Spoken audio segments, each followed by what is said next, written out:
할렐루야. 우리의 예배를 받으시는 하나님은 모든 문제의 해답이십니다. 여러분은 하나님의 영광이 충만한 예배당에서 기도하는 사람들을 보셨습니까? 세상에서 가장 아름다운 사람들은 주님의 보좌 앞에서 겸손히 기도의 손을 모으고 기도하는 사람입니다. 예수님은 제자들에게 기도를 직접 가르치셨습니다. 그런데 예수님이 제자들에게 기도를 가르치신 이후에 삶으로 기도의 본을 보여주셨다는 사실들을 성경에 증거하고 있습니다. 예수님이 왜 습관을 따라서 새벽마다 기도하시면서 도대체 제자들에게 무엇을 가르치셨을까요? 저는 이 대목을 연구하다가 너무 큰 도전을 받습니다. 인류 역사를 주관하시는 하나님은 세상적인 방법으로 일하시지 않는다는 사실을 제자들에게 가르치셨습니다. 여러분에게 묻습니다. 우리가 신뢰하는 하나님은 전능자이십니다. 하나님은 세상적인 방법으로 결코 일하시지 않습니다. 하나님은 예수님이 가르쳐 주신 대로 기도하는 자의 기도를 통해서 일하십니다. 기도가 얼마나 중요한지 모릅니다. 특별히 예수님은 기도를 통해서 일하실 것을 선포하시면서 약속하셨잖아요. 이때 예수님의 약속을 받은 제자들은 얼마나 큰 충격이었을까요? 요한복음 14장 14절의 증거를 우리 함께 읽습니다. 시작. 내 이름으로 무엇이든지 내게 구하면 내가 행하리라. 아멘. 예수님은 보이지 않는 하나님을 온 세상에 보여주시기 위해서 오신 하나님이십니다. 그러므로 예수님의 약속은 전능자이신 하나님의 약속입니다. 저는 예수님의 약속을 믿습니다. 우리가 기도하면 하나님이 일하십니다. 예수님이 하신 약속의 말씀을 믿고 기도할 때 어떤 일이 벌어지게 될까? 하나님은 시간과 공간을 초월해서 역사하시는 하나님의 세계를 우리에게 보여주십니다. 그런데요, 우리가 기도할 때 한 가지 속는 일이 있습니다. 하나님은 시간과 공간을 초월해서 역사하시는 전능자이신 줄 믿습니까? 그런데 기도하는 사람들이 하나님의 실제를 경험하지 못하니까 하나님의 세계를 경험하지 못하고 살아가는지 모르겠습니다. 복 있는 사람은 과연 누구일까? 하나님이 더 많은 일을 하시도록 더 많이 기도하는 사람이 복 있는 사람인 줄 믿습니다. 이건 주님 다시 올 때까지 변치 않는 진리입니다. 오늘 우리가 하나님을 어떻게 하면 더 많이 일하시게 할까? 어떻게 하면 우리가 복 있는 사람으로 살까에 관한 해답을 주시기 위해 오늘 우리를 기도의 자리, 예배의 자리로 부르셨습니다. 누구보다도 예수님의 약속을 믿었던 사람들이 대표적으로 청교도들입니다. 그리고 청교도 후예들은 우리가 기도하면 하나님이 일하신다는 사실들을 삶으로 친히 경험했습니다. 청교도 역사를 연구하면서 가장 충격이 된 것은 어디를 가든지 청교도 후예들은 이런 구호를 외칩니다. 사람이 일하면 사람이 일할 뿐이지만 사람이 기도하면 하나님이 일하십니다. 주일학생들이요, 영어로 주일학교 교사들을 따라서 외치는데 너무 감동적이에요. When man works, man works.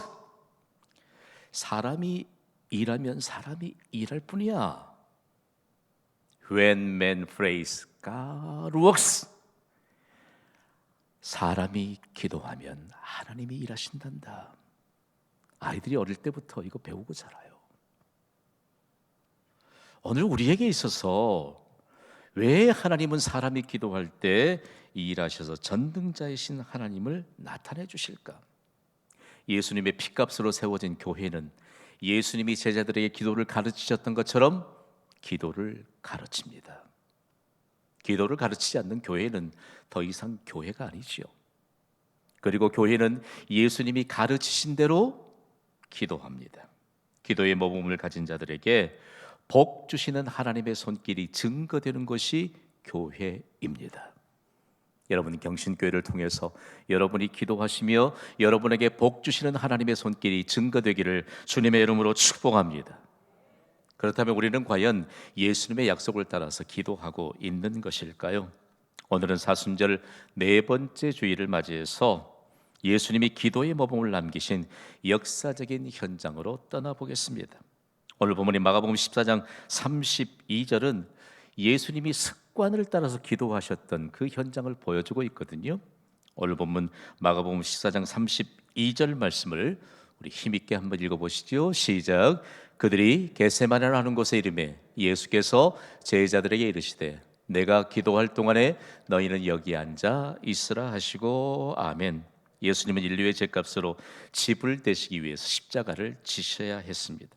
십자가를 지시기 전 예수님은 제자들과 최후의 만찬을 가지시면서 성찬을 제정하셨습니다. 그리고 성찬을 시행하라고 말씀하시면서 예수님을 기념하라고 부탁하셨습니다. 그 뒤에 제자들과 함께 기드론 시내를 건너서 어디로 가셨지요? 감난산으로 가셨는데 찬송하며 가셨습니다. 그러면서 찬송하면서 갔던 그 감람산에 겟세마네에서 기도하셨다라고 성경은 증거하고 있습니다. 동일한 사건을 기록하고 있는 누가복음에는 조금 더 구체적으로 기록하고 있거든요. 누가복음 22장 39절을 우리 함께 읽어볼까요? 시작. 예수께서 나가사 습관을 따라 감람산에 가시매 제자들도 따라갔더니 아멘. 여기까지는 참 제자들이 예수님을 따라갔다. 그러면서 감람산이 어디냐? 우리말로는 감람산이라고 번역하고 있지만 영어 번역본은 명확하게 올리브산이라고 번역하고 있습니다. 올리브산이 맞지요. 올리브산에는 올리브 나무가 아주 즐비하게 들어서 있기 때문에 문자 그대로 올리브산입니다. 그런데 거기에 겟세마네에서 예수님이 기도하셨다. 겟세마네에 대한 이해가 필요합니다. 겟세마네는 어디 한정된 장소가 아닙니다. 겟세마네는 기름을 짜는 틀이라는 의미를 가지고 있습니다. 올리브 나무가 있는 곳에서 올리브 열매를 따서 기름을 짜잖아요. 그러면 그곳에서 쉽게 기름을 짜기 위해서 기름 짜는 틀을 만들어 놓았는데 그것이 신약의 원문이 헬라어로 겟세마네입니다. 이 말의 근거를 찾아보았더니 아람어인 갓쉐마네라고 하는 말로부터 겟세마네가 왔는데 기름 짜는 틀이라는 뜻입니다.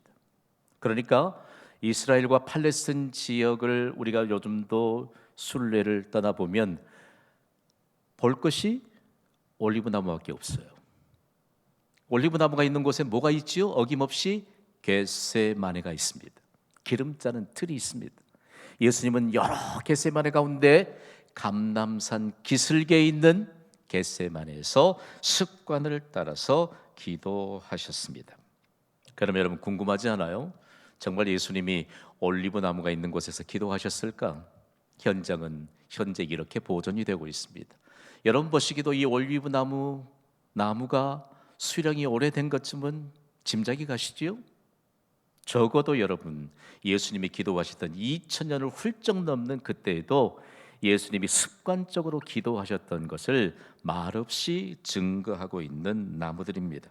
예수님께서 기도하셨던 겟세마네에는 기념교회인 만국교회가 세워졌거든요. 왜 만국교회라고 했을까요? 비잔틴 시대에 예수님이 기도하셨던 겟세마네는 너무 중요한 가치가 있습니다. 그래서 16개 나라에서 헌금을 해서 세운 교회가 만국교회입니다.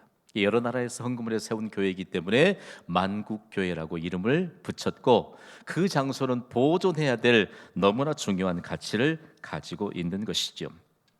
또한 만국교회 안에 들어가 보면요, 예수님이 겟세마네에서 바위 위에 엎드려 기도하셨던 바위가 보존되어 있습니다.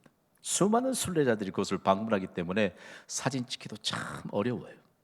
그러면서 사람들이 가슴을 쓸어내리면서 나도 예수님처럼 기도해야 되겠다, 습관을 따라서 기도해야 되겠다, 너희가 내 이름으로 기도하면 내가 행하리라. 우리가 누구보다도 더 많이 기도하면서 하나님을 일하시게 하는 가장 복 있는 사람으로 살리라고 하는 그런 결단을 하고 오는 곳입니다. 예수님이 기도 장소인 겟세마네의 가장 근접한 곳에 베드로와 요한과 야고보 세 제자를 데리고 갔습니다. 그리고 너희는 여기서 깨어 기도하라라고 말씀하시고 적당한 거리를 더 나아가셔서 기도하셨는데 누가복음에는 그 거리가 돌을 던질 만한 거리였다. 환산해 보니까 한 30m 정도예요. 여러분 여기 강단에서 30m 떨어진 곳에서 보면 제가 어떤 모습을 하고 있는지 다 알잖아요. 제자들은 30m 떨어진 곳에서 예수님이 어떻게 기도하시는 것을 보았습니다. 그랬더니 예수님이 땀방울이 핏방울 되도록 예수님이 진액을 쏟아서 기도하시는 것을 보았습니다. 오늘 우리가 봐야 할 것은 예수님이 남기신 겟세마네 기도입니다. 예수님은 겟세마네에서 어떤 교훈을 남기셨을까요? 인류의 역사가 길이길이 간직해야 될 기도의 교훈을 남기셨습니다. 예수님은 겟세마네에서 무슨 기름을 짠다고 했죠? 올리브 기름을 짭니다. 올리브 기름을 짜는 것처럼 기도하셨습니다. 올리브 기름을 짜는 데는 두 단계가 있는데 맨 처음엔 올리브 열매를 잘게 부수는 것입니다. 그 다음에 올리브 틀에 넣습니다. 그리고 위에 무거운 돌, 추 삼아서 돌을 올려놓고 나사로 조여서 기름을 짜는데 이것을 4번 반복하면 올리브 기름 짜는 것이 끝나게 됩니다. 맨 처음 기름을 짜면 그 다음엔 더 무게가 나가는 돌을 위에 놓고 나사를 조입니다. 그러면 여러분이 지금 사진을 보신 것처럼 이 부대 밖으로 올리브 기름이 쏟아져 내립니다. 예수님이 기도하시는데 인류의 죄악의 무게가 얼마나 무거웠든지 그 인류의 죄의 충악감을 지고 기도하실 때 올리브 기름이 그 틀에서 내려오는 것처럼 예수님은 땀방울이 핏방울 되도록 기도하셨습니다. 누가 그렇게 죄를 많이 지었을까? 우리 모두의 죄를 예수님이 다 짊어지셨기 때문입니다. 그래서 올리브 기름을 보면요, 그냥 그 기름 음식에다도 여러분이 양념으로도 그리고 치료약으로도 쓸 때 그냥 드시면 안 돼요. 예수님이 인류의 죄를 모두 주시고 마치 기름뜰에서 기름을 짜내는 것처럼 인류는 나의 죄의 무게 때문에 엎드려서 기도하셨는데 땀방울이 핏방울처럼 되어 흘렸다라고 하는 사실들을 기억해야 합니다. 예수님은 하나님을 더욱 신뢰하는 믿음의 기도를 이때 하셨습니다. 오늘 본 마가복음 14장 36절의 증거를 보십시오. 우리 함께 읽습니다. 시작. 이르시되 아빠 아버지여, 아버지께는 모든 것이 가능하오니 이 잔을 내게서 옮기시옵소서. 그러나 나의 원대로 마시옵고 아버지의 원대로 하옵소서 하시고 아멘. 중요합니다. 예수님이 왜 자신의 원대로 말고 아버지의 원대로 해달라고 기도했을까? 여러분 어떤 동기든지 기도할 수 있는 것은 복인 줄 믿습니다. 한 가지 믿어야 돼요. 여러분 우리가 어떤 동기로 기도하든지 기도하면 하나님의 뜻이 이루어진다는 사실을 믿습니까? 이 하나님의 뜻이 이루어지는 것이 복이에요. 내가 정말 그다지 중요하지 않는 일을 가지고 기도했는데 하나님은 너무 중요한 일들을 내게 응답해 주셨어요. 아멘 하시기 바랍니다.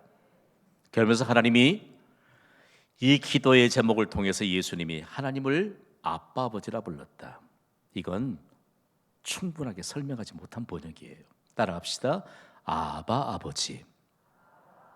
아바라고 하는 말은 최고의 신뢰를 가진 언어입니다. 전 세계 언어 가운데 최고의 신뢰를 가진 유일한 언어입니다. 여러분이 예수님과 관련된 영화를 보시면서 예수님이 아람어로 대화를 많이 하시잖아요. 그때 기도하시면서 아바 부릅니다. 이거는 육신의 아버지를 부른 게 아니고 온 세상의 창조주이시여 보호자이시여 그리고 약속하신 대로 공급하시는 하나님을 뜻하는 것입니다. 아바 아버지. 홀로 쓰이는 단어가 아니고 오직 하나님을 신뢰하는 믿음으로 하나님께만 적용되는 단어 아바 아버지. 그 하나님은 우리의 하나님이신 줄 믿습니다. 오직 하나님을 신뢰하는 언어. 그래서 세계 여러 민족들 다양한 언어들이 있지만 여기에 아바 아버지는 아바로 번역합니다. 좀 더 연구해 보았더니 한국말과 라틴어에는 이 아바와 거의 비슷한 의미로 발음되는 단어가 있더라고요. 한국에는 아빠가 있고 그래서 아빠 아버지라고 번역한 것 같아요. 라틴어에는 아빠, 최고의 권위를 가지는 아버지라고 하는 이 의미를 가진 단어가 있습니다. 따라합시다. 아바 아버지. 여러분, 우리의 아버지는 아바 아버지예요.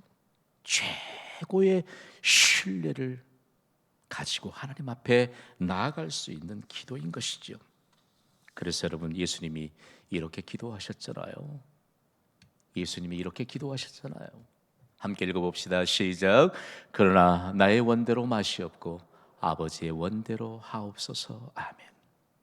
우리가 기도를 하는데 올리브나 기름을 짤 때에 맨 처음 단계에서 잘게 부수듯이 죄성을 가진 옛 자아를 부수지 못하기 때문이에요. 부수지 못해요. 오늘 우리에게 있어서 아버지의 뜻이 이루어지는 것이 진정한 복입니다.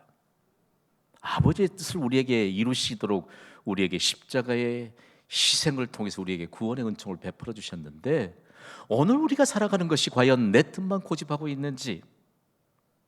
요즘은 골프 많이 해요. 여러분, 평일날 골프 늘 즐기시기 바랍니다. 주일은요, 골프보다는 비교되지 않을 만큼 예배의 기쁨이 있습니다. 동의가 되시면 아멘 하시기 바랍니다. 여러분, 골프 필드에 한번 나가는 것이 예배에 나오는 것보다 더 기쁘다면 여러분 인생 잘못 사시는 겁니다.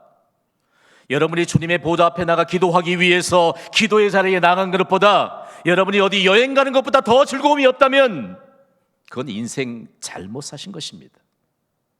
예수님이 구체적으로 겟세마네에서 기도가 무엇인가를 우리에게 가르쳐 주셨습니다. 기도라고 하는 것은 하나님 아버지와 그분의 자녀 사이에 신뢰가 형성된 대화입니다. 저는 하나님을 신뢰합니다. 아바 아버지이신 하나님을 신뢰합니다. 하나님과 신뢰하는 그 기도의 시간이 그 어떤 시간보다 중요합니다. 그리고 즐겁습니다. 예수님은 이걸 보여주시기 위해서 베드로, 요한, 야고보 가장 가까이 있는 제자들을 데리고 30m 떨어진 곳에 너희도 깨어 기도하라 라고 하셨는데, 예수님이 기도하는 동안 그들은 과연 깨어서 기도했을까요? 예수님이 제자들에게 오셨을 때 그들은 피곤함을 이기지 못해서 잠들어 있었습니다. 예수님이 제자들을 깨우시면서 37절에 이렇게 말씀합니다. 읽습니다. 시작. 돌아오사 제자들이 자는 것을 보시고 베드로에게 말씀하시되 시몬아, 자느냐? 내가 1시간도 깨어 있을 수 없더냐? 아멘. 시몬은 베드로의 원래 이름입니다. 흔들어 깨우세요. 그러면서 예수님이 뭐라고 말씀하시죠? 가슴이 좀 미어져요. 다 함께 읽어봅시다. 시작. 내가 1시간도 깨어 기도할 수 없더냐? 인스턴트 시대를 살아가는 우리에게 3시간도 아니고 2시간도 아니고 내가 1시간도 깨어 기도할 수 없더냐고 베드로를 깨우시면서 우리를 흔들어 깨우십니다. 제자들이 왜 잠들어 있었을까요? 여기에서 여러분 잘 말씀을 주목해 보셔야 돼요. 여러분, 우리가 예수 그리스도를 구주로 믿는 순간 하나님의 영이신 성령이 내 안에 들어와 계심을 믿습니까? 그러면 성령이 나를 지배하시도록 늘 깨어 기도해야 될 것을 믿습니까? 성령이 나를 지배하시는 것이 성령 충만입니다. 성령의 지배를 받으면 깨어 기도할 수 있습니다. 그런데 성령의 지배가 아닌 연약한 육신의 지배를 받으니까 금방 잠들었어요.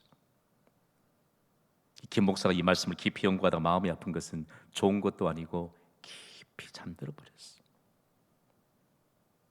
여러분, 우리가 성령의 지배를 받으면 시간과 공간을 초월해서 역사하시는 하나님의 세계를 바라보게 될 줄 믿습니다. 육신의 지배를. 저는 경신교회 담임 목사라서 경신교회를 섬기기 전부터 새벽마다 깨어서 기도할까요? 아닙니다. 여러분, 저 보실 때 그래서 제가 목사하지 않아도 그래도 돈도 좀 제법 벌 수 있는 그런 사람으로 보이지 않습니까? 중요해요, 여러분. 성령의 지배를 받을 수 있게 되기를 주의 이름으로 부탁을 드립니다. 성령의 지배를 받아요. 성령의 지배를 받으면 어떤 일들이 일어나게 될 것인가 라고 하는 것을 가르쳐주고 있습니다. 성령의 지배를 받으면요, 예수님이 지금 제자들에게 잠들어 있는 그들을 깨우시면서 이렇게 말씀하세요. 시험에 들지 않게 깨어 있어 기도하라. 마음에는 원이로되 육신이 약하도다. 육신은 원래 약해요. 육신은 원래 약한데 이 약한 육신의 지배를 받으니 우리에게 얼마나 약한 모습은 남아 있어요. 여기에 시험은 유혹이라고 하는 말로 번역되어 있습니다. 우리가 유혹받는 게 참 많아요. 사순절 기간에 우리 교회 안에 회복의 역사가 막 일어나고 있습니다. 생각지도 못한 고백들이 막 일어나요. 뭐 때문이지요? 하나님의 말씀을 받고 도전받기 때문이에요. 이전에 육신의 지배를 받는 분이 새벽은 고사하고 아침도 고사하고 해가 중천에 오를 때까지 잠자는 것이 그게 그냥 자신의 일상인 줄 알고 살았어. 애국가가 울려 퍼지면 TV 방영이 끝나던 그 시대부터 지금까지 리모컨을 쥐고 있었으니 수십 년 동안 밤중에 리모컨만 쥐고 있는 겁니다. 그러다 성경을 읽다가 깨달으셨어요. 여러분, 우리가 성령의 지배를 받으면 하나님 앞에서 시작 시간에 하나님과 함께 하루를 디자인하게 되는 영광스러운 인생을 살 수 있습니다. 혹시 동의가 되세요? 우리는 하루를 하나님과 함께 디자인하며 사는 너무 영광스러운 인생을 사는 것입니다. 예수님이 기도의 교훈을 남기신 겟세마네에 들어가려고 하면요, 그 입구에서 의미심장한 표지판을 만나요. 여기에 영어도 다른 언어로도 예수님이 너희가 1시간이라도 깨어 기도할 수 없느냐? 라고 하는 말씀이 기록되어 있어요. 여기에서 가슴을 쓸어내리고 있으면 바로 오른편에 뭐가 있느냐? 돌 비석이 하나 있습니다. 여기에 베드로와 요한과 야고보가 예수님이 기도할 때 잠들어 있던 곳입니다. 사람들이 얼마나 그 대리석을 만졌더니 반질반질해요. 나는 예수 그리스도를 믿었어도 한 번도 새벽에 일어나지 못해서 새벽 기도 한 번 해보지 못한 분들은 여기 꼭 좀 다녀오셔야 되겠어요. 정말이에요, 정말이에요. 거기에서 구체적으로 예수님이 말씀하시던 것을 우리가 함께 읽어보다 보면요, 얼마나 중요한 교훈을 받는지 몰라요. 우리가 연약한 육신의 지배를 받는 것이 아니요 성령의 지배를 받는 것이 얼마나 귀중한 축복인가를 알 수 있습니다. 예수님이 기도의 본을 보여주셨던 겟세마네로부터 들려오는 강력한 음성을 듣습니다. 다 함께 선포합시다. 시작. 기도로 하나님과의 관계를 형성하라. 아멘. 여러분이 지난 2012년 4월 28일 오후 2시를 기억하고 계시는지 몰라요. 몇 분이나 그때 교회에 중요한 행사가 있는 것을 기억하고 계실지 궁금합니다. 이날은요, 경신교회가 이형정 장로님을 원로 장로로 추대하는 은퇴식을 겸한 감사 예배가 드려진 날입니다. 이때 뜻밖의 외부에서 오신 한 분이 감사 예배를 집례하는 담임 목사가 이형정 장로님을 이렇게 소개하더래요. 한국 기독교 역사의 모범으로 길이 남으실 장로님이 오늘 은퇴하시면서 원로 장로로 추대를 받는다. 이분이 순간 충격을 받은 겁니다. 아, 나는 내가 섬기는 교회에서 이런 인정을 받을 수 있을까? 그때 성령께서요, 이렇게 질책하시더래요. 넌 아직 은퇴할 때가 멀었는데 내 직분을 어떻게 감당하고 있느냐? 심장이 버들뜨하더래요. 여러분, 예배를 다 인도하고 예배에 참여하는데 누가 알겠어요? 주관적으로 부어주시는 그 하나님의 은혜와 감동을. 이분이 그때로부터 자신의 직분에 따른 직무를 회복하게 된 것입니다. 지금도 저와 가끔 만나요. 제게 얼마나 감사하는지 몰라요. 그리고 겸하여 이런 메시지를 저에게 전해줍니다. 나를 깨우쳐준 경신교회에는 이형정 장로님처럼 신실한 중직자들이 많아서 얼마나 좋으십니까? 저는 주저하지 않고 네라고 대답합니다. 교실 한 칸에서 시작된 경신교회 설립 초기부터 장로님은 저와 새벽을 깨우시면서 주님의 보좌 앞에서 하루를 시작하셨습니다. 새벽이면 이런 시간에 하나님의 보좌 앞에 나와서 새벽을 깨우며 기도하시면서 겸손히 기도의 손을 모으면서 하루를 시작하시는 장로님의 행적을 보면요, 장로님의 기도가 교회를 복받게 합니다. 자손들을 복받게 합니다. 세상을 복받게 합니다. 장로님은 지금도 강건하세요. 그리고 수많은 사람들에게 지금도 진료를 하시면서 수많은 영혼들을 흔들어 깨우셔서 복받는 자들이 되게 하십니다. 얼마나 강건하신지 지금도 선수 운전을 하시고 유럽 대륙도 횡단하세요. 어느 날은 먼 길, 국내에서도 먼 길을 가셨대요, 운전하시고. 어느 날은 또 청년들처럼 차박까지 하시면서 저를 깜짝깜짝 놀라게 하세요. 대단히 중요한 내용을, 가장 중요한 것은 교회 안에서 영적인 롤 모델이 되셔서 하나님의 비밀을 전수받게 하는 축복의 통로로 살아가십니다. 오늘 예배자들 가운데는 아직 은퇴가 먼 장로, 안수집사, 권사의 직분을 가진 중직자들이 많습니다. 중직자들이 직분을 잘 감당하면 교회가 복을 받습니다. 가정이 복을 받습니다. 세상이 복을 받습니다. 중직자의 직분을 잘 감당하는 그 모범을 배운 성도들이 복을 받습니다. 세상의 그 어떤 명예보다도 귀중한 직분을 감당하는 일은 기도로 하나님과의 관계를 형성하는 일로부터 시작이 됩니다. 여러분, 여러 일에 열심을 갖는 것 중요해요. 그러나 다른 일에 아무리 열심을 가진다 할지라도 하나님과의 관계를 형성하는 기도에 열심이 없다면 직분을 온전히 감당할 수 없습니다.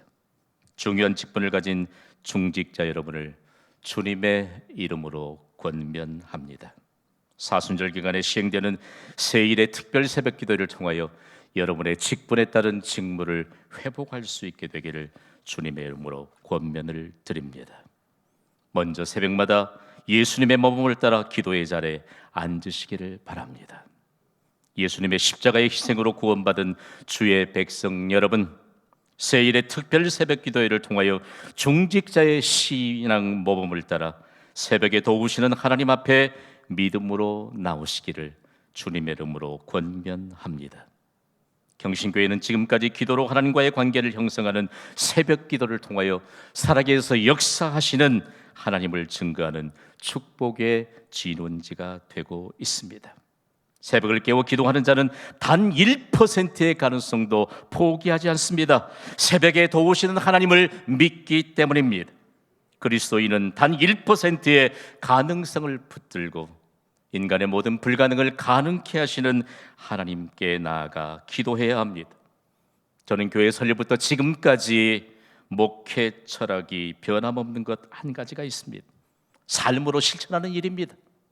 단 1%의 가능성도 포기하지 않고 새벽에 도우시는 하나님 앞에서 기도하는 자에게는 나머지 99%를 하나님이 담당하십니다. 저의 경험으로 실천하고 있는 삶에 관한 구체적인 증거입니다. 예수님은 습관을 따라 새벽마다 기도하셨습니다. 예수님은 습관을 따라 밤중에도 기도하셨습니다. 특별한 은총의 기회인 세일의 특별 새벽 기도 기간에 기도로 하나님과의 관계를 형성하는 예수님의 제자로 존귀한 인생을 살아갈 수 있게 되기를 주님의 이름으로 축원합니다.